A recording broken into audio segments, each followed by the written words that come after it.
ಇರ್ತಕ್ಕಂತಹ ಸನ್ನಿವೇಶ ಇಂತಹ ಈ ರೀತಿ ಜೀವನ ಮಾಡ್ತಾ ಇರ್ತಕ್ಕಂಥ ನಮ್ಮ ರೈತರಿಗೆ ಇವತ್ತು ಹೊರ ಸಿಡಿಲು ಹೊಡೆದಂತಾಗಿದೆ. ಇವತ್ತು ಈ ಮಾವಿನಕಾಯಿನ ಪರಿಸ್ಥಿತಿ ಇಲ್ಲಿ ಇನ್ನೊಂದು ಅದರ ಜೊತೆಗೆ ಈ ಸಲ ಏನಾಯಿತು, ಪ್ರಕೃತಿ ವಿಕೋಪದಿಂದ ಮಾವಿನಕಾಯಿ ಹೂವು ಬಂದಿದ್ದು ತಡವಾಗಿ ಎಲ್ಲರ ಒಗ್ಗಟ್ಟಾಗಿ ಕೆಲಸ ಮಾಡೋದು.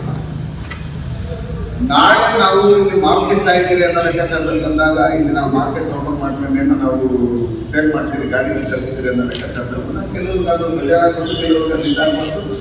ಬಟ್ ನಾವು ನಾಳೆ ಒಂದಿನ ಏನು ನಾವು ಪ್ರೊಟೆಕ್ಟ್ ಮಾಡ್ತಾ ಇದ್ವಿ, ಪ್ರತಿದಿನ ನಾವು ಬಂದು ನಾವು ಕಂಟಿನ್ಯೂ ಮಾಡ್ಬೇಕಂತ ಹೇಳಿದ್ರೆ ನಾವು ಬಂದು ಬರ್ತೀವಿ.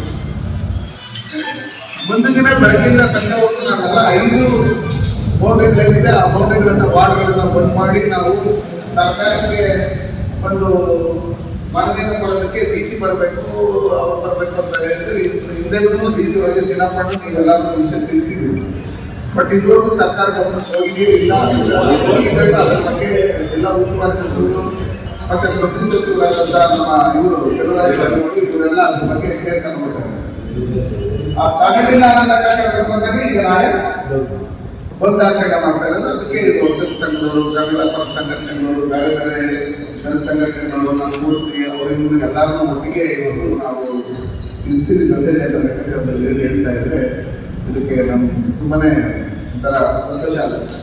ಈ ಒಗ್ಗಟ್ಟು ನಮ್ಗೆ ನಿರಂತರವಾಗಿ ರೈತರು ಯಾರು ಬೇಕಾದ್ರೆ ನಾವು ಏನು ಮಾನವ ಗಿಡಗಳನ್ನ 5 ಸಂದರ್ಭದಲ್ಲಿ ನಾವು